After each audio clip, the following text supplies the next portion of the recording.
Assalamualaikum warahmatullahi wabarakatuh. Perkenalkan, saya Dewi Wahyuni, mahasiswa Teknik Pertanian Universitas Jenderal Sudirman. Di sini saya mengikuti program Permata Sakti tahun 2020 dan saya mengambil mata kuliah Sistem Informasi Geografis di Universitas Tadulako. Pada kesempatan kali ini, saya akan mereview beberapa materi dari mata kuliah tersebut. Jadi ada 4 materi yang akan saya review. Yang pertama adalah sistem proyeksi peta, kedua sistem koordinat, ketiga GPS, dan yang keempat analisis sistem informasi geografis. Kita masuk ke materi yang pertama, yakni sistem proyeksi peta. Peta sendiri merupakan gambaran dari bumi, sehingga untuk bisa memahami sistem proyeksi peta, kita harus mengetahui terlebih dahulu bentuk dari bumi. Mayoritas dari kita menganggap bahwa bumi itu bulat. Padahal, bentuk bumi yang sebenarnya adalah spheroid, yakni bulat agak pipih. Dan berikut merupakan perbandingan dari bentuk bumi yang bulat dan spheroid. Kemudian kita masuk ke proyeksi. Apa itu proyeksi? Proyeksi adalah pengubahan bentuk dari 3 dimensi menjadi 2 dimensi, sehingga kita dapat mengartikan proyeksi peta sebagai pengubahan bentuk bumi yang 3 dimensi menjadi 2 dimensi dengan distorsi yang sedikit mungkin.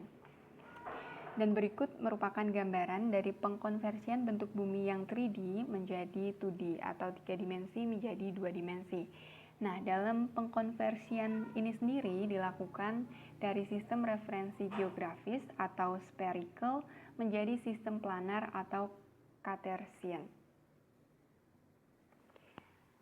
Kemudian, agar mendapatkan bentuk yang ideal, maka perlu persyaratan geometrik, yaitu 1. Jarak antar titik pada peta harus sesuai dengan jarak realitasnya. Yang kedua, luas area atau wilayah harus sesuai dengan yang sebenarnya. Yang ketiga, sudut atau arah garis yang direpresentasikan pada peta harus sesuai dengan yang sebenarnya. Dan yang keempat, bentuk unsur yang direpresentasikan pada peta harus sesuai dengan bentuk yang sebenarnya. Keempat persyaratan ini berkaitan erat dengan faktor skala peta. Kemudian kita masuk ke jenis proyeksi peta. Yang pertama, menurut bidang proyeksinya. Di sini ada 3, yakni azimutal, kerucut atau konik, dan juga silinder atau cylindrical. Kemudian, menurut kedudukan garis karakteristik atau bidang proyeksi terhadap bidang datum, terdapat 3 juga, yakni normal, miring, transversal, atau ekuator. Kemudian masuk ke gambar, di sini menggambarkan jenis proyeksi peta berdasarkan bidang proyeksi dan juga kedudukan garis. Tadi azimutal itu bidang datar, kemudian kerucut atau konik itu bidang proyeksinya kerucut, kemudian yang silinder atau cylindrical itu bidang proyeksinya berupa silinder atau tabung. Kemudian ini berkaitan dengan jenis proyeksi berdasarkan kedudukan garis karakteristik, yakni normal, miring, dan transversal. Bisa dilihat di gambar seperti ini. Kemudian kita masuk ke jenis proyeksi peta menurut ciri-ciri asli yang tetap dipertahankan, yakni ada equidistant, di mana jarak pada peta sama dengan jarak yang sebenarnya. Kemudian conform, itu sudut dan arah pada peta sama dengan sudut dan arah yang sebenarnya. Kemudian equivalen, itu luas pada peta sama dengan luas yang sebenarnya. Dan berikut merupakan gambaran dari jenis proyeksi peta berdasarkan ciri asli, di mana di sini ada jarak, kemudian sudut, dan juga luas digambarkan sama dengan aslinya. Kemudian kita masuk ke jenis proyeksi peta yang keempat, menurut karakteristik singgungan antara bidang proyeksi dengan bidang datum. Di sini ada menyinggung, memotong, tidak menyinggung, tidak memotong. Kita bisa lihat dari gambar, di sini menyinggung bidang proyeksi dan juga bidang datum saling bersinggungan, sedangkan memotong ini bidang proyeksinya memotong bidang datum, kemudian tidak menyinggung dan juga tidak memotong antara bidang proyeksi dan bidang datum itu tidak bersentuhan sama sekali. Lalu kita masuk ke Universal Transverse Marketer atau UTM. UTM sendiri merupakan salah satu sistem proyeksi yang sering digunakan. Dalam UTM, seluruh permukaan bumi dibagi menjadi 60 bagian, dan bagian-bagian ini disebut dengan zone UTM. Setiap zone dibatasi 2 meridian selebar 60 dan memiliki meridian tengah. Zone 1 dimulai dari 1800 bujur barat sampai 1740 bujur barat. Zone 2 mulai dari 1740 bujur barat sampai dengan 1680 bujur barat dan seterusnya hingga zone 60 dari 1740 bujur timur sampai 1800 bujur timur. Dan berikut adalah gambaran dari UTM zone numbers. Kemudian kita masuk ke materi yang berikutnya, yakni sistem koordinat. Sistem koordinat sendiri merupakan sekumpulan aturan yang menentukan bagaimana koordinat yang bersangkutan mempresentasikan titik-titik. Aturan ini berupa titik asal atau origin beserta beberapa sumbu koordinat untuk mengukur jarak dan sudut sehingga menghasilkan koordinat. Sistem koordinat sendiri ada dua. Yang pertama, dua dimensi. Sistem koordinat Cartesian atau siku-siku tersusun atas garis atau kurva yang saling berpotongan tegak lurus. Sumbu Y mewakili arah utara dan sumbu X mewakili arah timur. Kemudian di sistem koordinat dua dimensi ini juga terdapat sistem koordinat polar, di mana mendefinisikan posisi menggunakan komponen jarak dan sudut. Kemudian ada sistem koordinat tiga dimensi yang terbagi menjadi dua. Yang pertama sistem koordinat Cartesian, di mana koordinat X, Y, Z untuk seluruh permukaan bumi. Koordinat Z didefinisikan secara geometri. Dan yang kedua sistem koordinat polar, menggunakan dua sudut dan satu tinggi. Koordinat Z didefinisikan secara gravitationally. Kemudian, untuk memudahkan menentukan letak suatu wilayah di bumi, maka wilayah bumi dibagi oleh dua garis, yakni yang pertama, latitude atau garis lintang, yaitu suatu garis yang memotong bumi menjadi dua belahan, utara dan selatan, dengan tengah-tengah yang dinamakan garis ekuator. Dan berikut merupakan gambaran dari garis lintang atau latitude itu sendiri.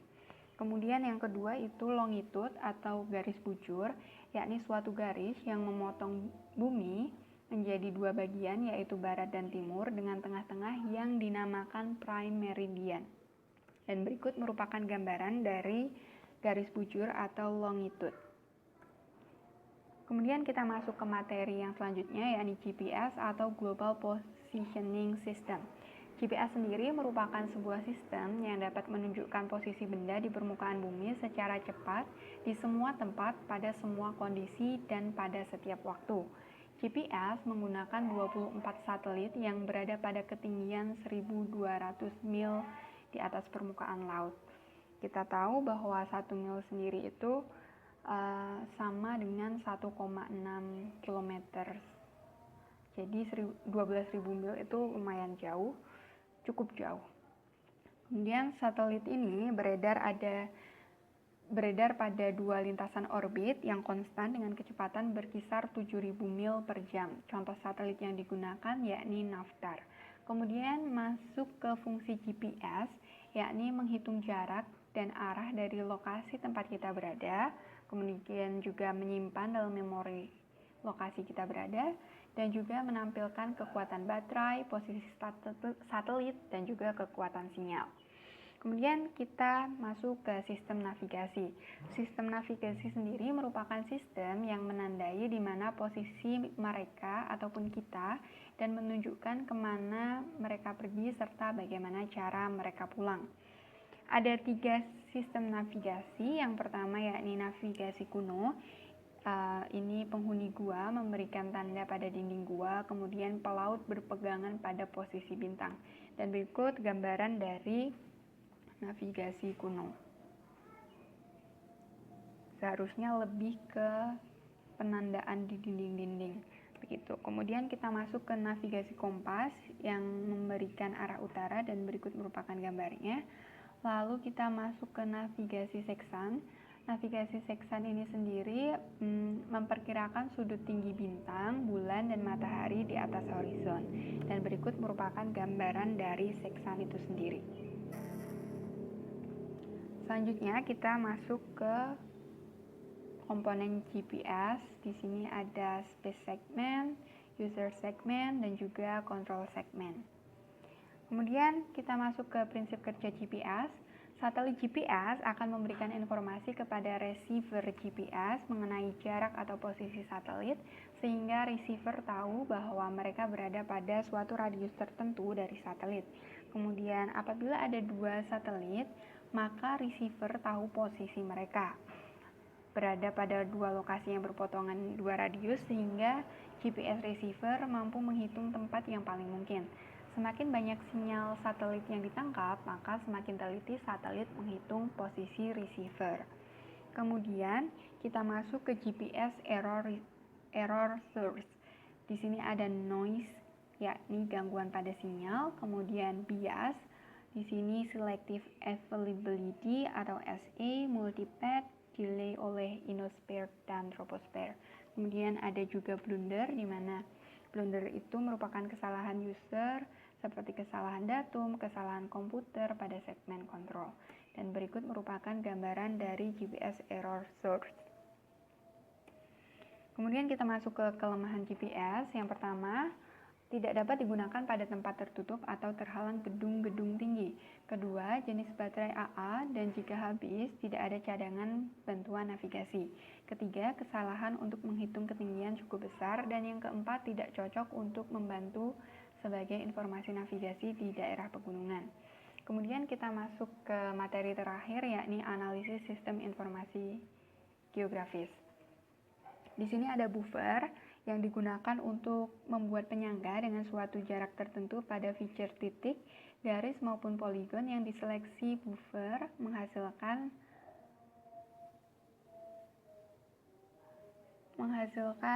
titik ataupun feature poligon.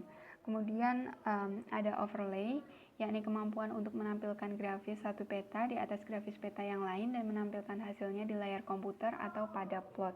Pada overlay dibutuhkan minimal 2 peta untuk menghasilkan peta baru. Dan dalam overlay sendiri terdapat tiga metode, yakni union, irisan, dan juga identity. Kemudian kita masuk ke network analysis.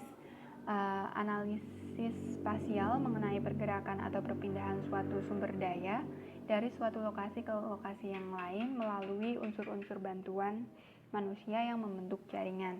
Kemudian terdapat juga 3D analysis, yakni salah satu tool dalam perangkat lunak ArcGIS yang dapat digunakan menganalisis suatu objek di permukaan bumi secara 3-dimensional berdasarkan informasi koordinat X, Y, dan Z yang ada pada objek tersebut. Produk yang paling umum dari analisa ini adalah DEM atau Digital Elevation Model. Kita masuk ke Digital Elevation Model. Jadi, Digital Elevation Model atau DEM itu sendiri merupakan suatu sistem, model, metode, dan alat dalam mengumpulkan, memproses, dan menyajikan informasi medan. Kemudian susunan nilai-nilai yang mewakili distribusi spasial dari karakteristik medan. Distribusi spasial diwakili oleh nilai-nilai pada sistem koordinat horizontal